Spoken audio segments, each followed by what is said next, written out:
Hi, my name's Kara-Leah. Whew. Okay, so keeping this super simple.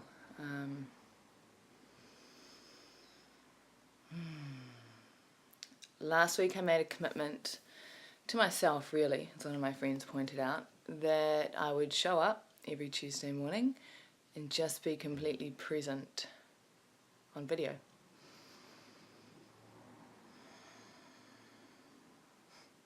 I've just come home from taking my son to school, and so the morning's not been too rushed. I really value a non-rushed morning. Yet, I have practiced as well and did my normal practice in the morning. And just taking a few moments though to really drop in and to be here now. And the way that I do that is by orientating myself to my surroundings. So really noticing what I can see, what I can hear, what I can smell, and what I can feel.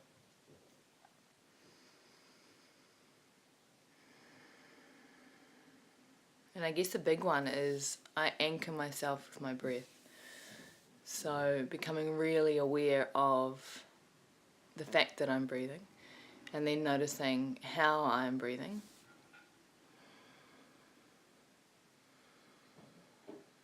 And that begins that process for me of dropping into the moment, into presence. And I can feel it. It's like, yeah, it's like the sense of arriving. And then once I've arrived, it's like you've got to drop in first and reorientate away from sort of the limbic doing part of the mind, and instead come from a different place inside. And it's possibly difficult to understand that when you've never experienced it. Just caught myself saying which is great, because normally those are the kinds of things which are quite unconscious. So the fact that I noticed I was saying it as I was saying it indicates to me that I'm more conscious in this moment. And so when we speak of being conscious, sometimes it can seem like such an abstract term. It's like, what does that mean? For me, being conscious means that I notice myself in action. I notice, oh, I just said And it's a reminder to become more mindful of my speaking so that I don't say because I don't need to. Being conscious means that I notice when I'm triggered. So someone will say something and it will trigger an emotion in me, or a thought in me, or a reaction. And I know in that moment that what's just gone on doesn't actually have anything to do with that person or that circumstance or that situation. I know instead that it's revealing something that's happening inside of me, something that's ready to be brought into the light, something that is wanting to be made conscious and then released. And so living consciously means that when I'm triggered, I pause and I notice. And as much as possible, because it's a learning process, and I'm not perfect by any means, but as much as possible, not being reactive, not throwing it back on the circumstance, the situation, the person. And I'm becoming more skilled at that. Although definitely the hardest relationship of all is the one I have with my son.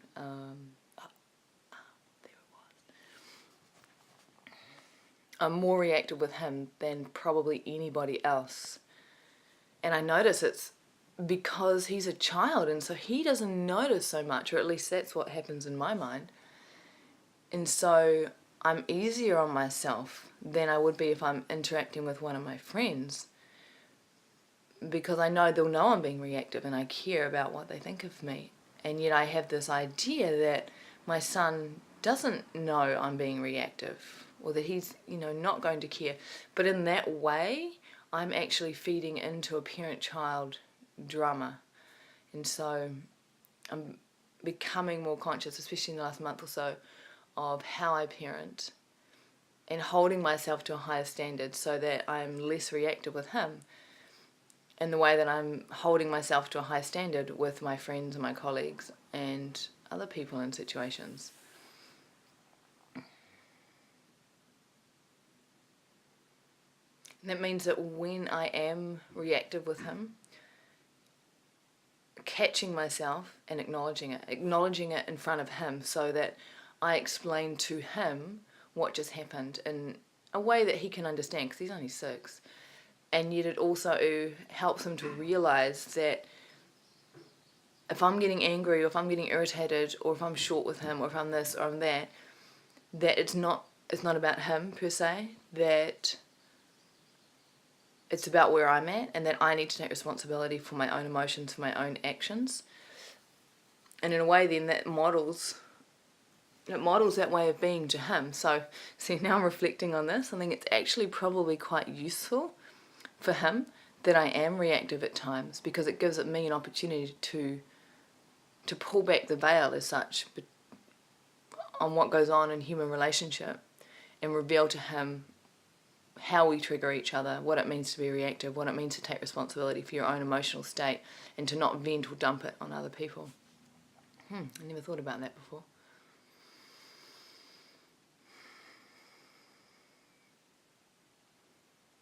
Okay. I thought I was going to speak about something completely different. And that's a beautiful thing about just being present, is that, yeah, sometimes you will speak about the thing you thought you were going to speak about. And sometimes something different needs to come up. And so today, it's a concrete definition of what it means to be conscious, what it means to wake up. And to summarize, it means that you're aware of what you're saying, why you're saying it, where it's coming from, what emotions are actually going on underneath. And you recognize when you're being triggered, when you're being reactive. And you take responsibility for your emotions, for your states. And yet sometimes we will react. We might get triggered and we'll notice we're triggered, but we will still react, like I do with my son. However, the moment we catch ourselves, we can still acknowledge to the other person, hey, I'm really sorry, that was reactive. This is how I'm feeling. This is what's going on for me. When you said that, it triggered this in me. This is how it felt. And the other person won't necessarily be able to hold that space with you. They might. And I do know in my life that I am surrounding myself with people who can hold that space, because I see relationship, like all relationship, as a path to waking up. And so I want to be in relationship with other people that hold that same perspective, so that we can support each other in that process. Alright, so takeaway from today. Catch yourself in action. Actually, let's take it back a step. Get present. And you can do that by orientating yourself to the moment using your 5 senses. Noticing what you can see, noticing what you can hear, noticing what you can smell, noticing what you can taste, noticing what you can feel. And then anchor yourself into your body, into your experience, using your breath. So you shift out of the mind, okay? And you go down into that deeper part of yourself. That's the first step. First 2 steps maybe. Orientation, anchoring.